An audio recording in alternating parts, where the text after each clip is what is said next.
Vamos falar sobre o filme Era Uma Vez um Sonho. Acabei assistindo na segunda, ou foi no domingo.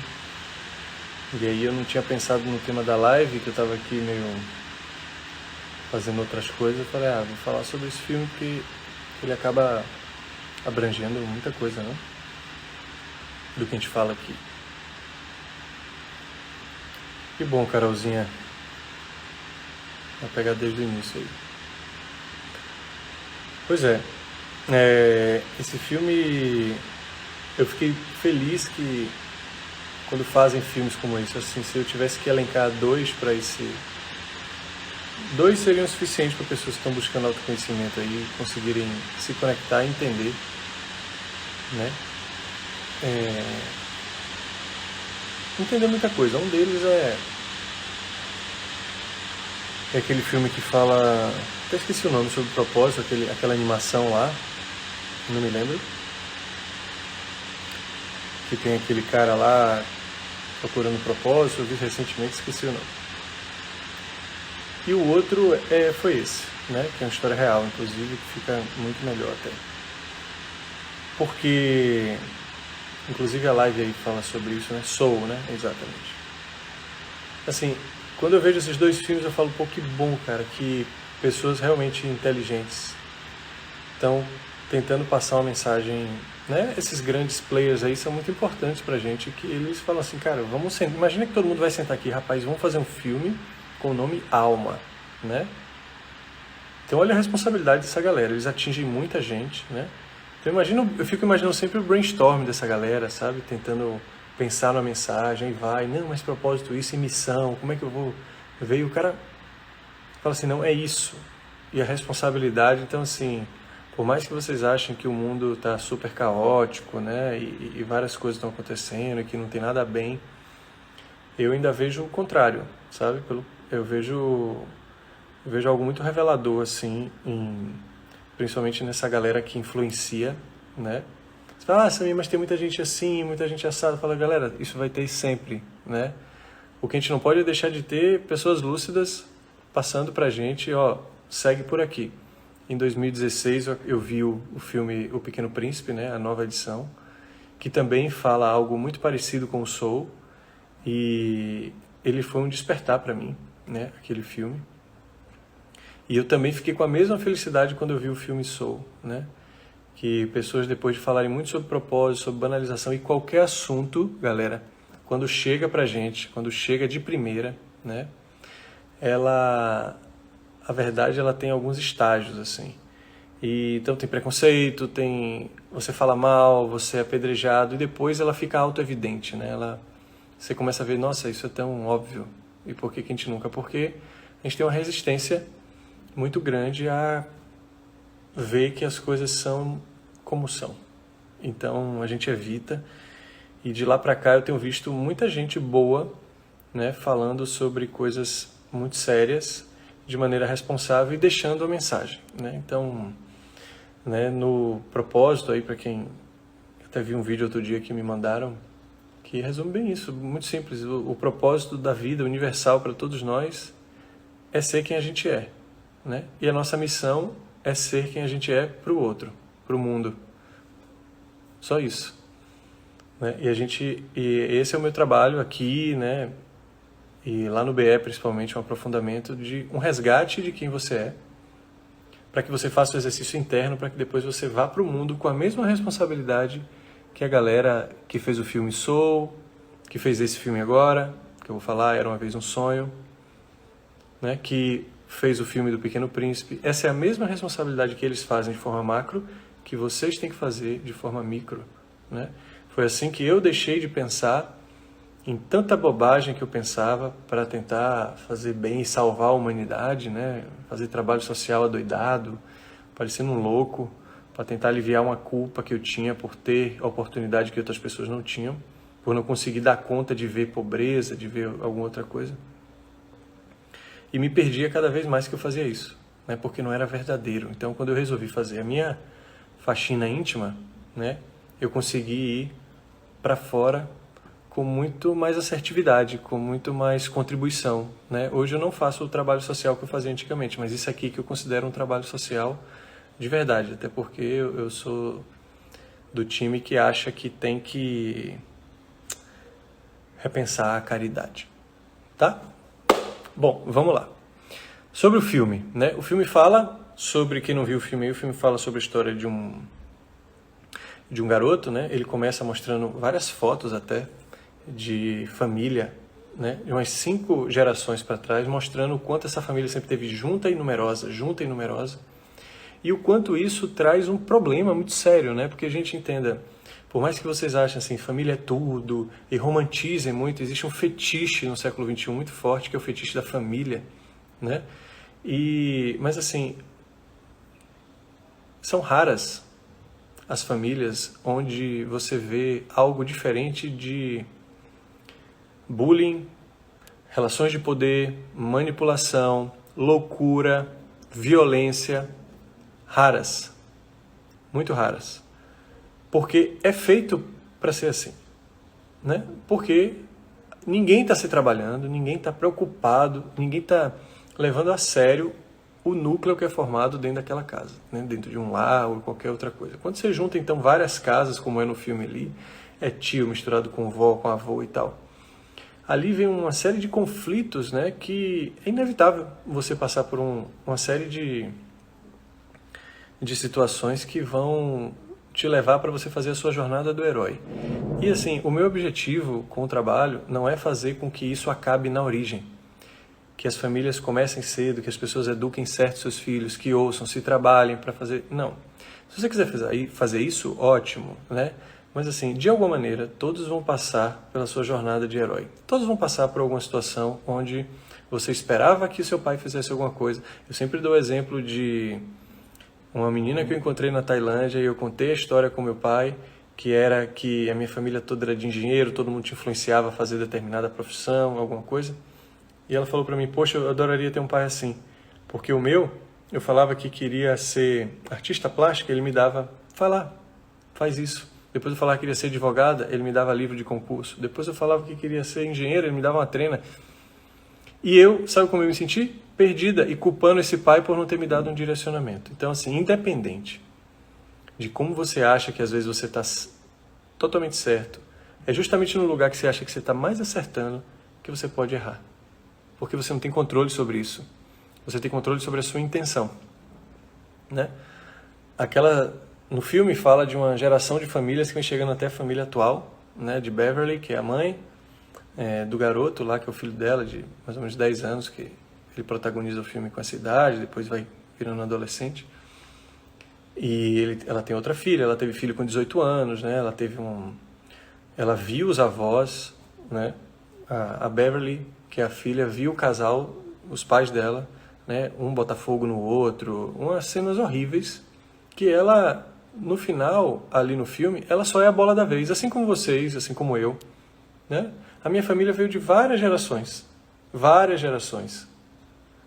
sofrendo coisas que eu nem sei, de pessoas que eu nem conheço, nem a história, nem meus pais sabem a história. Eu fui saber, minha avó morreu esse ano, há poucos meses, e eu fui saber dela, pouco antes de ela morrer, que o avô dela era engenheiro.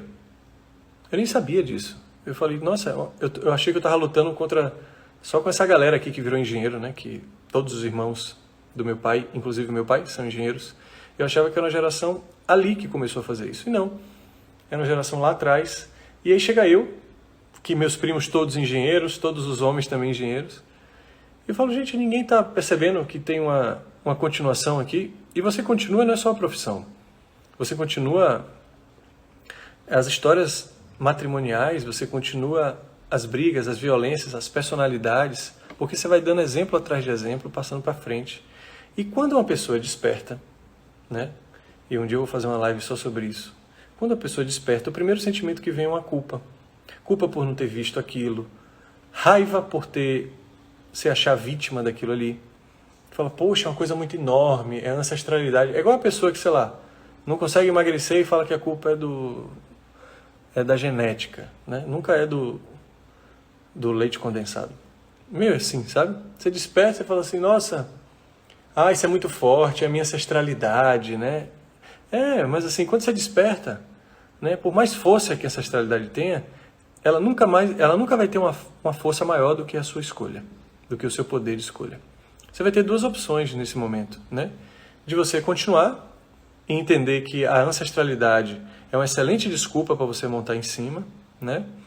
É uma circunstância, ou você vai escolher que ela te influencia, mas ela não te define. Ela te influencia, mas não te define. Todo mundo que está tentando despertar vai se ver contra a sua própria jornada de herói, que ela está muito baseada na sua família, ela está muito enraizada em questões que você realmente não tem poder. Elas te formaram, né? Mas quanto mais você entra no autoconhecimento, mais você vai ser cobrado pelo que aquele garoto foi cobrado no filme, que é fazer um abandono. E quando ele fez, né, que tem aquela cena que ele larga a mão da mãe, eu, por debaixo da coberta, eu estava coberto na hora, eu vibrei. Eu vibrei muito, porque eu fiz isso na minha vida, e a minha vida mudou quando eu falei verbalmente, para minha mãe, inclusive, né, quando me disse uma vez, na cozinha, falando, poxa, se acontecer isso aqui, você vai morar comigo? Eu falei, não. Eu vou viver a minha vida, você vai viver a sua vida. E eu jamais imaginei que um dia eu fosse conseguir falar isso, né? Mas aquilo ali fez com que ela tomasse atitudes dela sem depender de mim, sem esperar de mim alguma coisa. Porque a gente tem uma cultura, né, que quando a gente já chega nesse mundo, a gente chega em dívida, né? Ai, que meus pais me deram tudo. Mas a forma de honrar isso não é seguindo a empresa dele. Ah, seu pai deu duro para fazer uma empresa dessa, olha o que ele fez e você vai deixar isso aí para outro, né? Mas ele não fez para mim, ele fez para ele. Ah, eu sei, mas é da sua família. Aí você fala assim, ó, já que eu fiz esse esforço todo, eu quero de recompensa um filho, porque tem gente que faz até filho só para isso, né? Para dar continuidade a uma dinastia, né? Isso sempre foi assim, com reinados, né? Com culturas, né? Só você ver qualquer filme aí, na época dos reis, né? Você vê qualquer filme pegado do século XV para cá, você vai ver isso. E em troca, ele eu só não quero nada, eu só quero que você abandone a sua jornada, a sua história, para seguir o que eu criei. E o prêmio disso é que você não vai precisar se esforçar como eu me esforcei. Você vai pegar coisa pronta, basta você continuar e ser feliz. Ora bolas, né? E como é que você sabe o que é ser feliz? Porque você está julgando pela felicidade que é sua. Você acha que o bom da vida é não se esforçar, é não precisar passar por dificuldade, não entendendo que justamente você é hoje o que você é, construiu o que você construiu, né?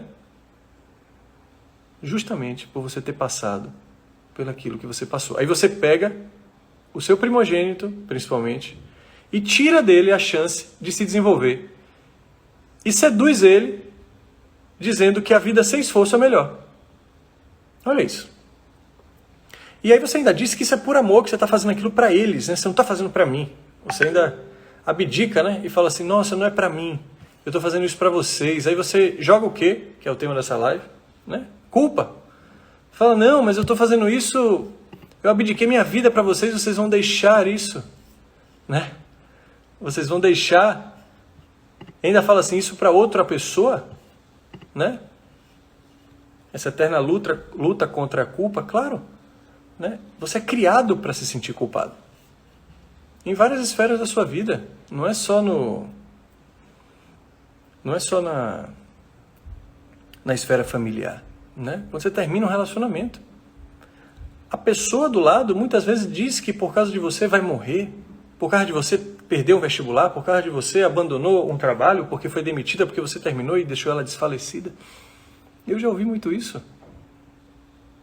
Já fui muito para casa morrendo de culpa, já tentei não terminar relacionamento por causa disso. Mas tem horas, né, que só uma coisa substitui a culpa, que é a coragem.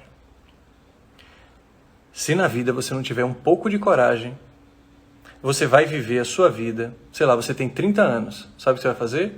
Você vai gastar a sua vida acordando, sendo grato à sua babá que te criou, então você tem que ir lá visitar ela sempre. Depois você tem que ir à sua mãe que ficou doente e que você não pode botar uma cuidadora porque você tem que ficar com a sua mãe. Você leva sua mãe para dentro da casa, e sua mãe dentro de casa destrói seu casamento. E aí você tem que ver seu pai porque agora ele está bebendo por conta do negócio do casamento e está sozinho. E aí ele começa a te ligar dizendo que você nunca mais viu ele, aí você fica assim.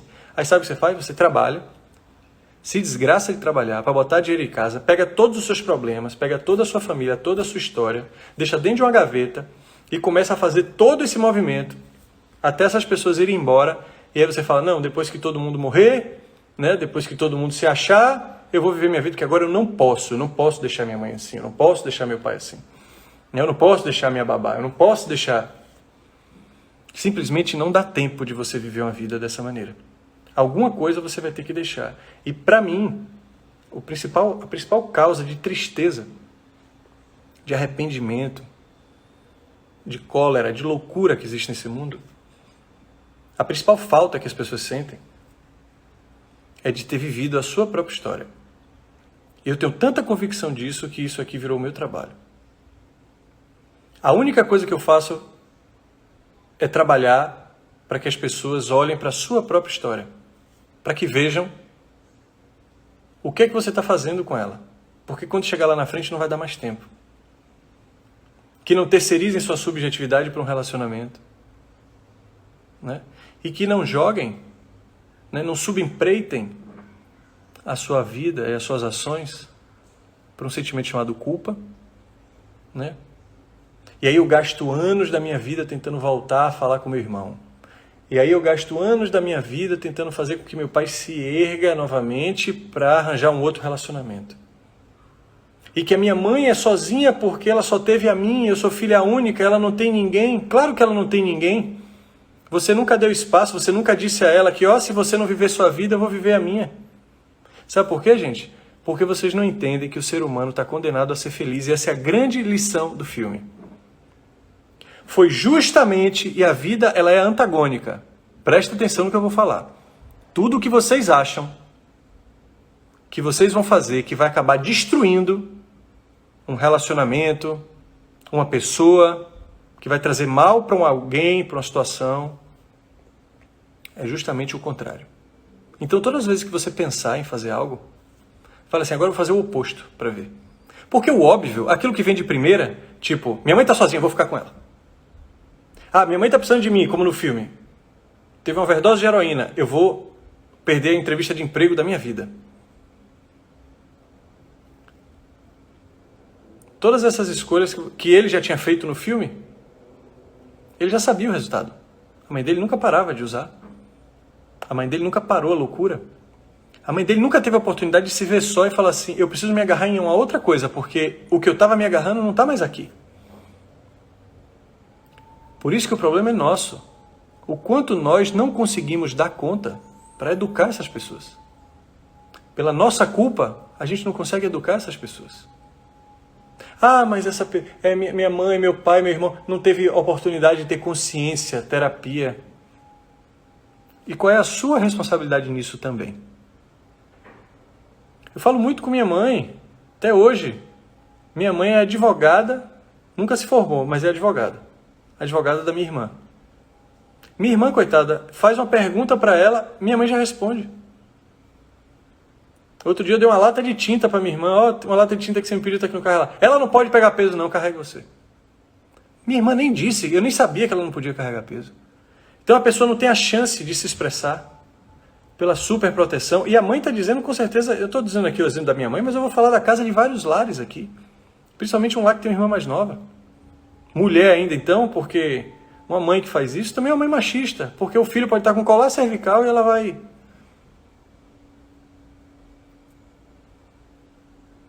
dizer. Porque a inconsciência faz com que você automaticamente fale isso e já deixe reservado uma desculpa muito linda, que é por amor. Né? Como eu já disse aqui, esquecendo que planta morre por excesso de sol, por excesso de água. Morre. E aí hoje a gente tem uma geração que a gente chama de flocos de neve aí, né? Que vários pais que trabalharam aí na década de 60, 70, 80, que pegaram um mundo, né, muito mais duro que esse, e simplesmente dizem, meu objetivo na vida, meus filhos não podem passar por aquilo. Por quê? Nunca trabalharam seus próprios traumas. nunca trabalharam seus próprios traumas. E a meta de vida vira o seguinte: isso foi tão ruim para mim, que eu não quero que ninguém sofra isso. E esse ninguém, qual é a prioridade? O filho. É dentro da casa. Meu filho, isso foi tão ruim para mim. Mas repare, esses pais não contam a sua própria história para os filhos. Até nisso, eles querem poupar. Eles querem dizer que a vida foi diferente. Não, meu filho, eu faço isso porque eu te amo. Não, vá por aqui. Porque estão tão cegos, estão tão dominados, achando que a vida é somente você evitar a dor e aumentar o prazer o tempo inteiro. Você não conta a sua própria história para o seu filho. Você nem sabe por que você chegou aí. E você só quer que ele não sofra. Aí você não dá um não. Você não disse que não vai ter boneca, não vai ter iPad, não vai ter nada. Você não disse para ele. E sabe onde é que ele vai sofrer isso? Numa reunião. Quando ele pedir para o chefe para não ir sábado, e o chefe falar que não, ele chora. Porque nunca teve a oportunidade de chorar em casa. Você nunca deixou? Aí ele vai ser como a gente acha aí hoje. Eu achei muito, meus estagiários. Você não preparou. Você preparou um boneco de açúcar. Você não preparou uma pessoa. Você não preparou um ser humano forte. E por que eu vibrei no filme? Porque eu tinha certeza que aquela mãe ia achar uma saída. Teve uma vivência minha, que uma pessoa me colocou essa situação. Samir, como é que eu faço? Eu tenho 36 anos, eu tenho uma mãe que é depressiva, mora no interior, não tem ninguém. Eu fui morar em São Paulo, ela se separou de meu pai, ela é louca por meu pai, se vitimiza, ela disse que só tem a mim, e toda vez que eu saí ela entrou em depressão. Como é que eu faço para não viver minha vida? Como é que eu faço para viver minha vida? É óbvio que eu não indiquei o que ela tinha que fazer. Mas eu perguntei, o que você acha que sua mãe faria se você não estivesse mais lá? Se você simplesmente um dia não atendesse a ligação porque você está ocupada. Porque ela disse que a mãe dela ligava para ela todo dia. Ela falou, não sei, eu acho que ela tiraria a própria vida dela. Porque você não atendeu a ligação? Porque você ia dizer para ela que você está agora trabalhando muito e que você só pode falar uma vez por semana ou duas? Né? Porque falar com a filha alimenta muito. Falar todo dia então, ninguém precisa de amigo. Né? Falou com minha filha todo dia, eu vou buscar quem mais? Mas o que estava regindo ela, né, que eu estava querendo provocar ela para ver, se era a realidade ou se era o medo dela, que estava transformando as atitudes dela. Ela estava ali imaginando um bocado de minhoca, porque ela falava assim, eu não quero ter essa culpa. Então, antes dessa culpa pensar em bater na minha porta, eu já estou aqui, mãe, disponível para você. Não se preocupe, eu vou estar com você. Eu me viro para ir para o interior para te ver o tempo inteiro. Eu faço o que você quiser. E sabe qual era o principal sintoma? Ela não arranjava um relacionamento. Ela me procurou para ter um relacionamento. E depois ela só falava da mãe. E está totalmente linkado. Ela não conseguia fazer um divórcio, não tinha espaço. Não tinha energia para você se dedicar. Porque a sua prioridade afetiva era suprir uma carência da sua mãe, uma ausência. E aí, ela resolveu dizer à mãe e bancar, né? Ela me contou isso 3 meses depois, que ela ia viver a vida dela, que ela ia simplesmente, não ia dar para falar tanto, não ia dar para ir para o interior, não ia dar para atender o de sempre, que ela estava com outras prioridades, que ela ia realmente continuar em São Paulo. E sabe o que aconteceu? 1 mês depois ela começou a ter um caso e se apaixonou. Não viveu feliz para sempre. Sofreu por isso, inclusive.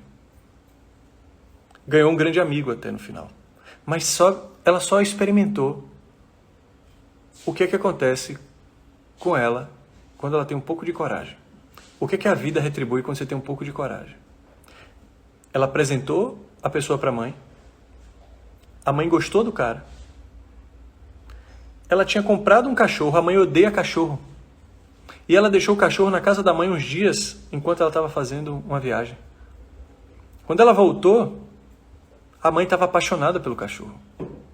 Inclusive dizendo, deixa aqui comigo.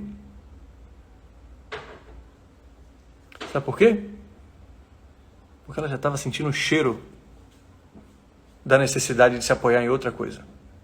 Porque o ser humano ele é assim, ele vê o amor através de alguma coisa, quando aquele canal é interrompido, ele abre outro.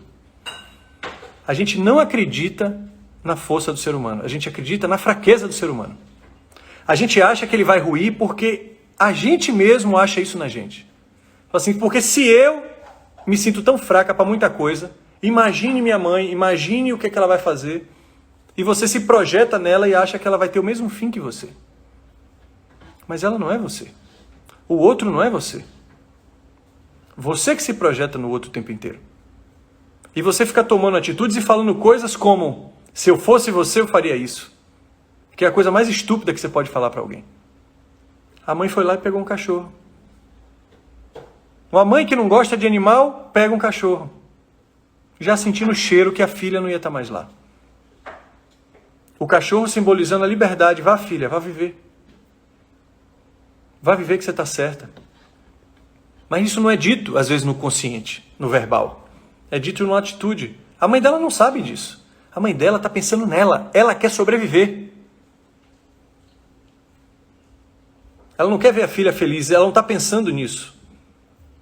Quando um pai chega e fala que você tem que assumir a sua empresa, a minha empresa, ele está pensando na empresa e está pensando que o filho não pode passar dificuldade. E está dizendo: eu falo isso porque eu te amo. E se para o filho, e se ele souber, se mostrar uma foto para ele, ó, seu filho assumindo sua empresa, daqui a 25 anos ele está assim. Aí vê o filho lá obeso, insatisfeito no casamento, depressivo, cheio de olheira e numa janela pensando em se jogar. Pronto, se ele vê essa cena, ele ainda vai falar: ah, meu filho, eu gostei dessa cena, vá para lá. Não, ele não vai. Mas se você não consegue projetar nada na sua vida, você não consegue realizar. Se você não tem uma capacidade de imaginar que você tem sucesso, você nunca vai ter. Porque a capacidade de imaginar, ela é livre. Você não precisa de nenhum emprego, de uma loteria, de uma cartela premiada na Mega Sena, para imaginar que você pode ser rico. Assim como você não precisa ter o grande amor na sua vida do seu lado, para imaginar que você vai ser feliz num relacionamento um dia. Mas tenha certeza que se você não consegue olhar para essa cena e se imaginar, realmente você não vai conseguir isso. Porque a capacidade da imaginação, ela não tem custo. Ela não tem custo. Essa aí foi dada a você, a Bill Gates, a Mark Zuckerberg, a Sophia Loren, a qualquer pessoa. Todo mundo tem igual. Uns têm essa força motriz do desejo dentro delas. Outras foi adormecida por sentimentos como a culpa. Mas aí você vende ao seu filho que, se ele não assumir, a vida vai ser penosa. Aí você começa a contar somente as suas histórias de sofrimento para ele.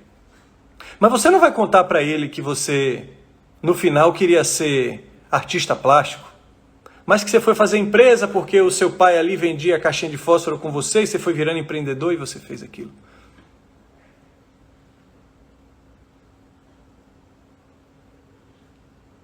Vocês entendem?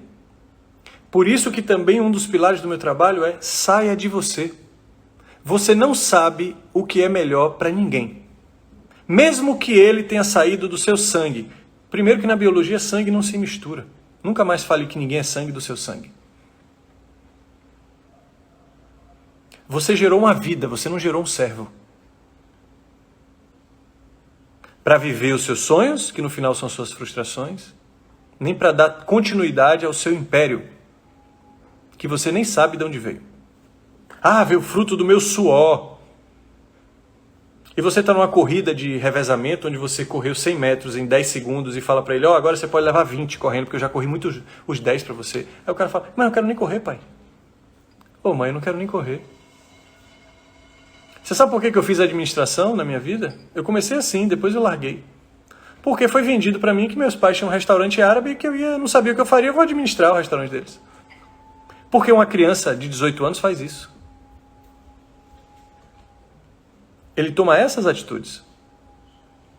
A primeira ação de uma pessoa que não sabe o que quer é pegar a própria vida e vai falar: eu vou entregar a quem? Você entrega um casamento. Muitas mulheres fazem isso. Porque culturalmente elas são ensinadas a fazer isso. Porque culturalmente dizem que elas são fracas. Que elas não entendem de dinheiro. Que elas precisam de um homem. Precisam seguir o falo, né? E elas começam fazendo isso com o próprio pai, que é o grande herói. Aí o herói desaba, começa a ver que o cara não era nada daquilo. Ela vai tentar achar na rua outros heróis. Né? O ser humano, ele precisa ser feliz, mas acima de tudo livre. E você já começa dizendo para uma vida que você gerou, dando o caminho das pedras e dizendo que você está direcionando a pessoa. Você está muitas vezes coagindo a pessoa. Seja sincero. Se você, pai e mãe, está preocupado com o futuro do seu filho quando ele tem 10 anos, você é um louco. Você não está vivendo nada do presente, você não está brincando com ele. Ele só está preocupado em se expressar e você está preocupado em profissão, porque essa preocupação é sua. Com as suas frustrações. Pais e mães me procuram para dizer que estão preocupados com o que o filho vai fazer. Porque com 10 anos ele está querendo fazer uma coisa. Porque com 12 anos, porque com 14 anos ele está pensando em internet. Ah, Samir, ele tem que ter um diploma, não sei o que. Eu falo, mas ele não está preocupado com isso? Ele não... A mente condicionada é a sua, não é a dele. Você só está fazendo condicionar a dele como é a sua. Para pensar na loucura. E é por isso que todas as escrituras, pode ler todas as escrituras aí. Vai ler Dhammapada, vai ver Bhagavad Gita, vai ver Mahabharata, qualquer uma. A Bíblia. Vai lá em Mateus 19, 29 para você ver o que tem escrito. Todas as culturas estão dizendo para você deixar quem você precisa deixar para viver a sua própria história. Todas. Em outras palavras. Vá lá, bote no Google Mateus 19, 29 e comece a ler as citações ali. Todos que me seguirem e deixarem para trás filhos, pais, irmãs, irmãos, tios e o escambau, terão de mim a vida eterna. Quando todos sentarem no trono da sua própria glória, serão recompensados com a vida eterna. O que é o trono da sua própria glória que você acha que ele está falando? Você acha que é um trono acolchoado vermelho do Palácio de Versalhes esperando você sentar lá e ter um juiz para te julgar? O trono da sua própria glória é a sua consciência. Só que as pessoas que estão inclinadas a ler as escrituras, preocupadas no que é a verdade, no que elas acreditam, não conseguem ver que a espiritualidade e que o desejo de que você caminhe e siga a sua própria história está ali escondido em várias outras línguas. É claro que todo mundo é interpretado desse jeito e isso é gerar guerras. A gente não sabe ter interpretação de texto. Eu faço stories aqui. Como eu disse outro dia num vídeo aqui que eu fiz, eu vou botar no ar. Eu fiz um story dizendo de funcionário público, dizendo, gente, não é uma regra, mas normalmente o funcionário público não leva trabalho para casa. Veio um bocado de funcionário público no meu direct aqui, me encheu o saco, dizendo, Samir, eu levo muito trabalho para casa. Eu falei, minha filha, não é uma regra. Você leu aquilo? Sabe por que você não ouviu aquilo? Porque você só está preocupado em se defender o tempo inteiro. O nome disso é ignorância, não é de burrice. É de ignorar. E a gente lê as situações, as coisas da vida, todas, com essa ignorância.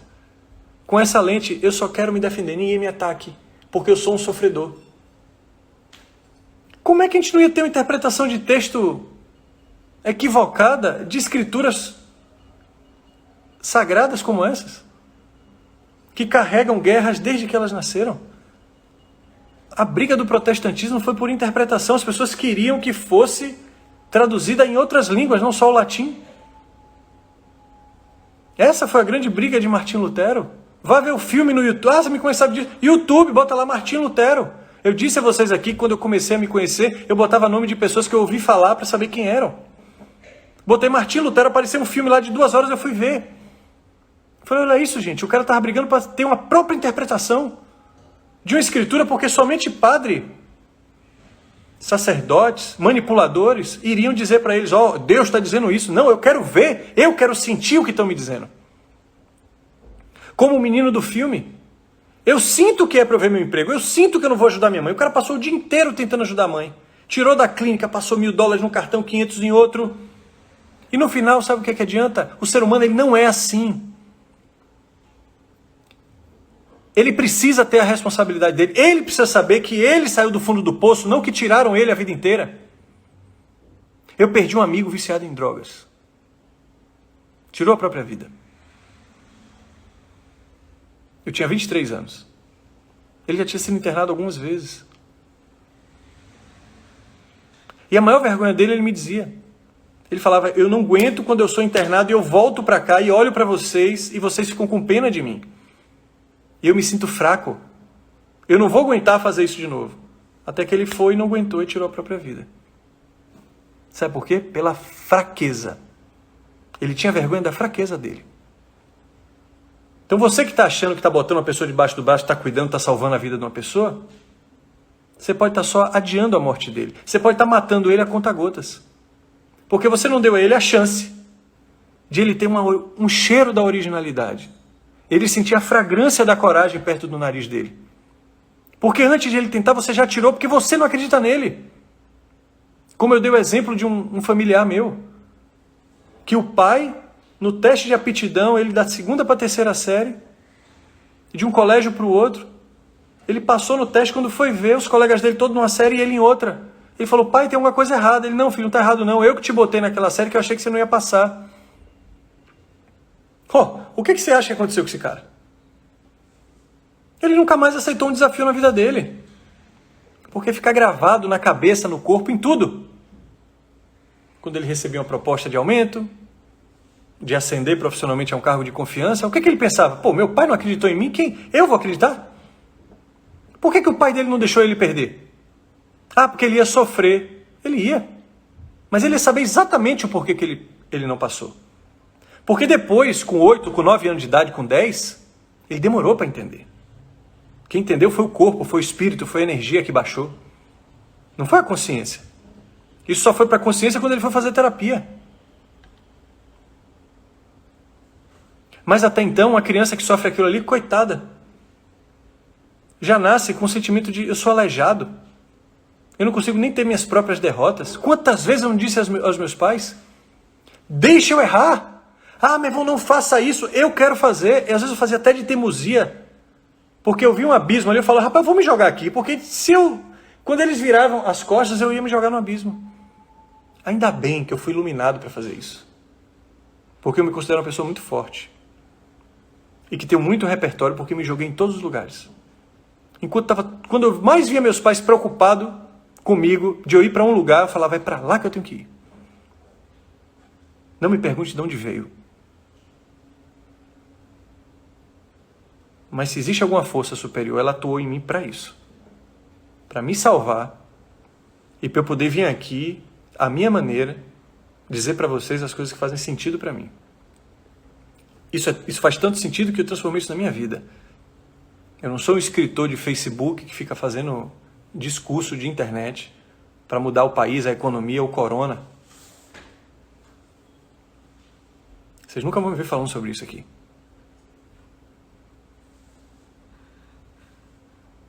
Para educar, você tem que ter coragem.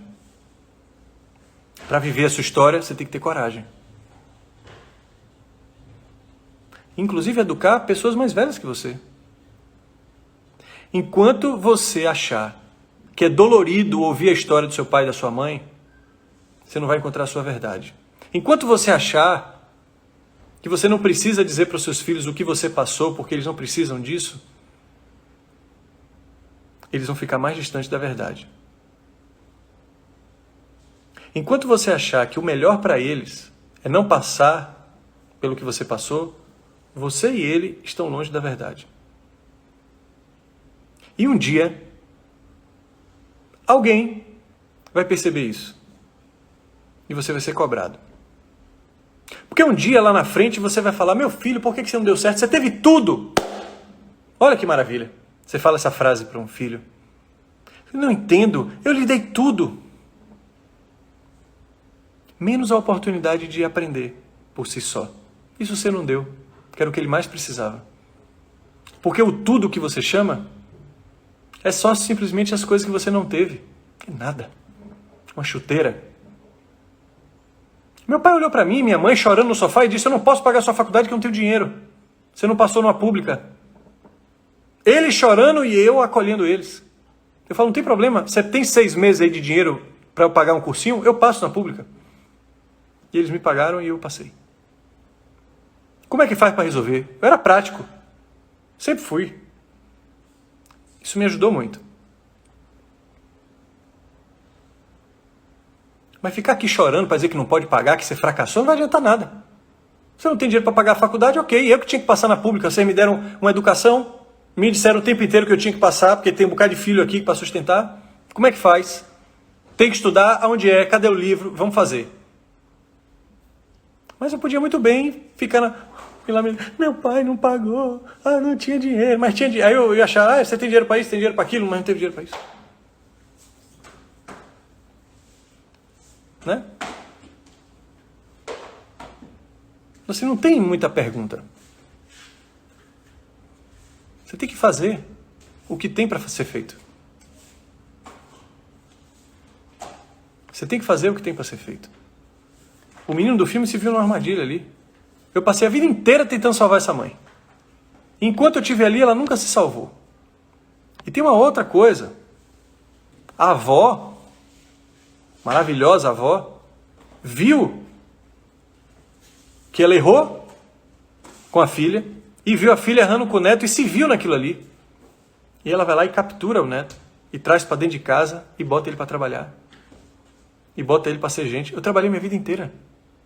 Mas enquanto eu era criança, eu não sabia a diferença. Eu não sabia dizer que aquilo ali era ruim para mim. Eu achava que eu estava somente perdendo a minha infância, porque eu estava trabalhando tanto. Todo fim de semana.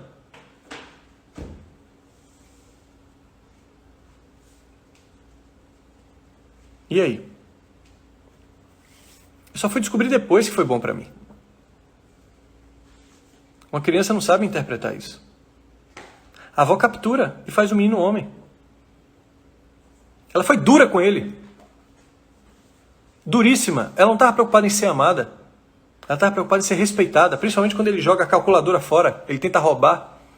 E depois joga a calculadora fora de mal criado. E naquela hora que ela foi dura com ele, mudou a vida dele. Mas o pai não consegue ser duro assim, porque vê o filho chorando, né? E fala, oh meu Deus, coitadinho. É só uma criança, não sabe o que faz. Não sabe o que faz? Vai achando que ele não sabe. Vai achando que ele não sabe e vai passando a mão na cabeça. Mas não esqueça, lá na frente, da resposta quando você se perguntar, eu não sei onde eu errei. Eu não sei onde eu errei.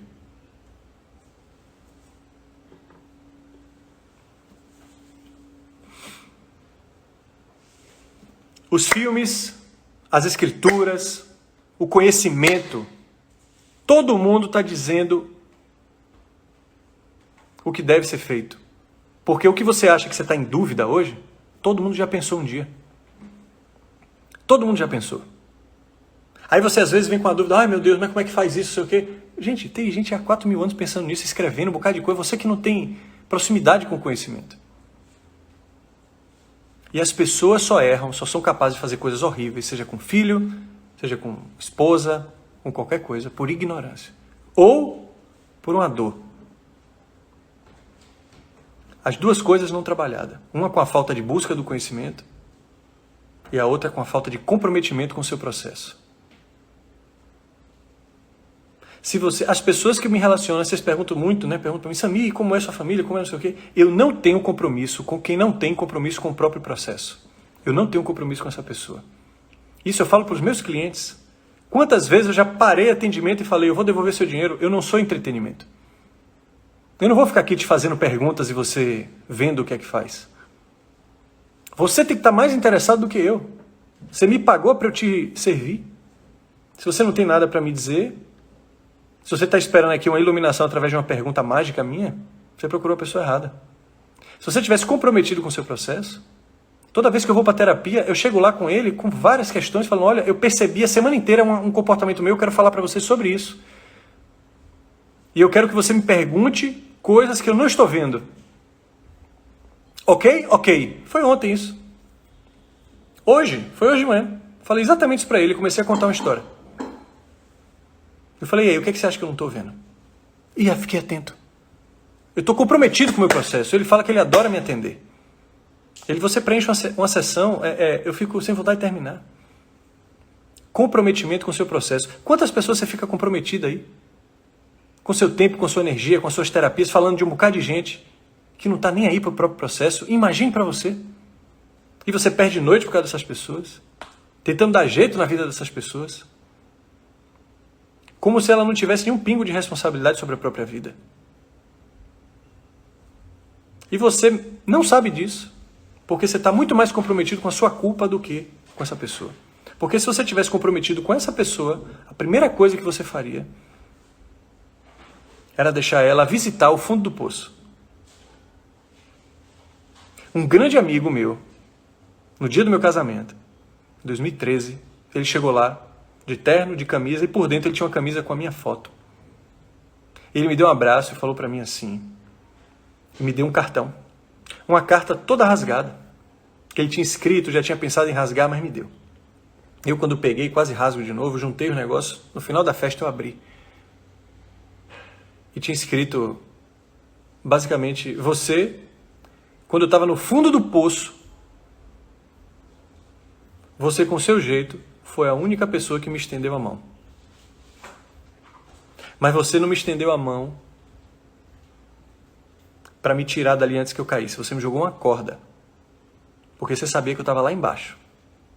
Mas você deixou eu subir. Você não foi lá embaixo me buscar. Hoje ele mora no Canadá. Esposa, 2 filhos. Foi fazer a vida dele lá. Na hora que eu fiz o que eu fiz com ele, que eu botei ele dentro de um quarto e disse tudo o que eu pensava sobre ele, toda a verdade. Sobre ele, sobre a relação com o irmão dele, com os pais dele, porque eu estava lá, acompanhei tudo. E eu disse, isso também tem responsabilidade sua. Para onde você está indo, você vai ter um futuro péssimo por causa disso, disso, disso, disso. Eu tinha 21 anos.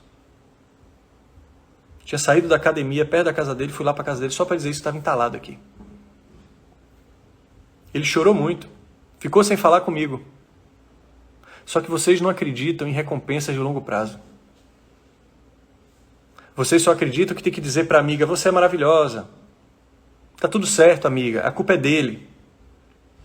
Porque vocês querem ser amada por essas amigas. Vocês só estão preocupados em agradar. E você não ajuda ninguém. Não ajuda ninguém.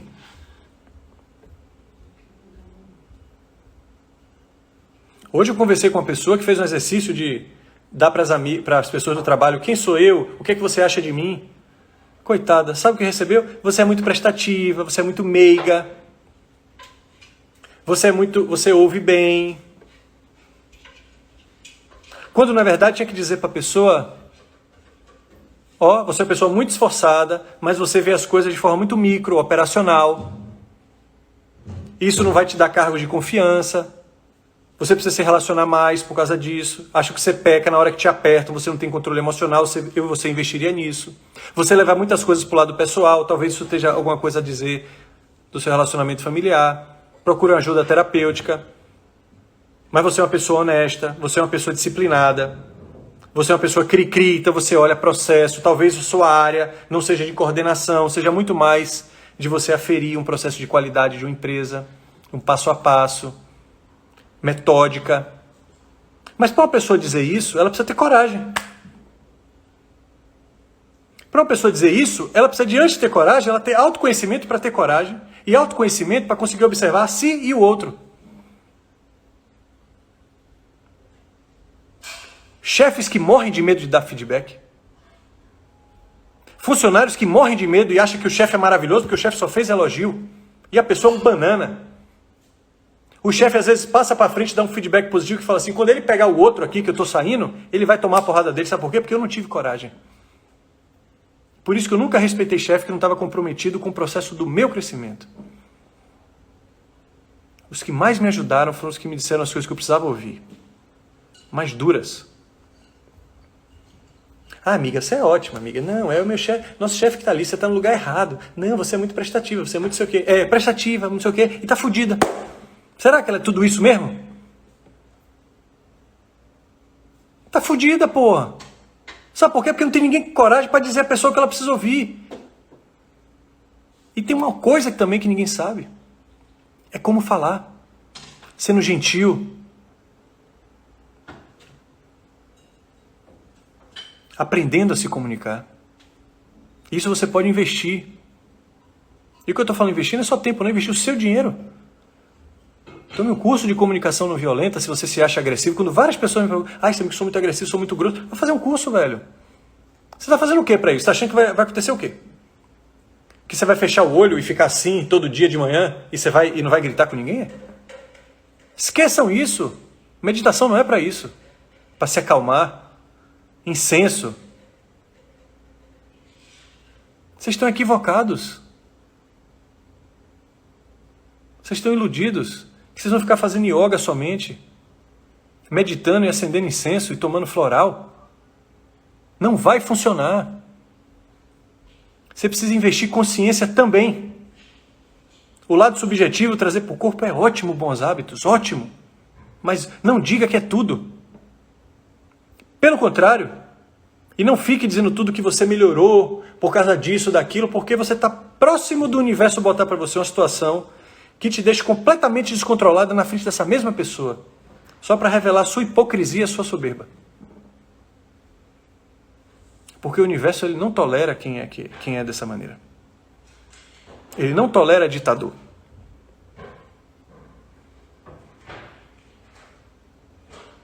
Invista em quem investe em si próprio. Eu não confio em ninguém que não investe em si próprio. Eu não confio numa pessoa que só ajuda todo mundo e não ajuda a si mesma. Eu não confio na intenção do que ela está fazendo isso. Pode ser muito bem uma culpa. Nunca é só uma coisa. Nunca é só ajudar o outro. Nunca é só você também. Eu não confio. Desconfie você também. Só. E o filme faz isso. Uma história real que mostra o prêmio de uma pessoa. Salvou a mãe dele justamente no abandono. Salvou a si próprio ao mesmo tempo.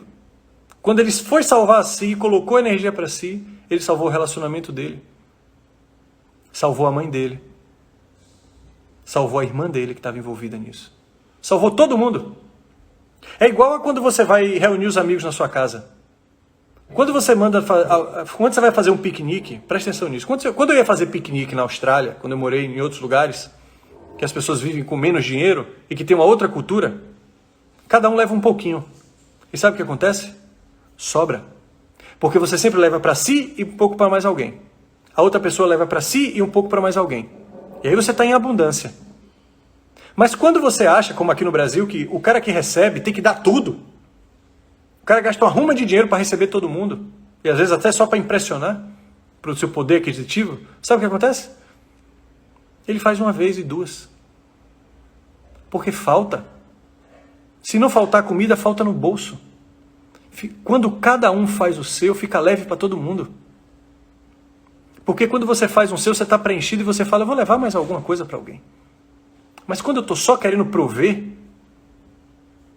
vai faltar de alguma maneira para mim. Essa cultura mesmo é aqui. Todo piquenique que eu fazia no exterior, sobrava coisa. E aqui, a pessoa ainda que promove a festa, o encontro, não convida amigos, convida crítico gastronômico, convida redator de revista de fofoca, porque é o que as pessoas fazem. Quando vão para o casamento de uma pessoa, nunca fala da felicidade do noivo, fala da comida que faltou, da bebida que estava quente, né, do presente, da lembrança que não foi legal. É isso que rola nessa sociedade aí. E ninguém fala das intenções. Um que quer ali doido para usar a festa para mostrar o seu poderio, convidando pessoas justamente para mostrar o contrário. Quantos piqueniques você já fez aqui com seus amigos? Você não é ensinado a isso.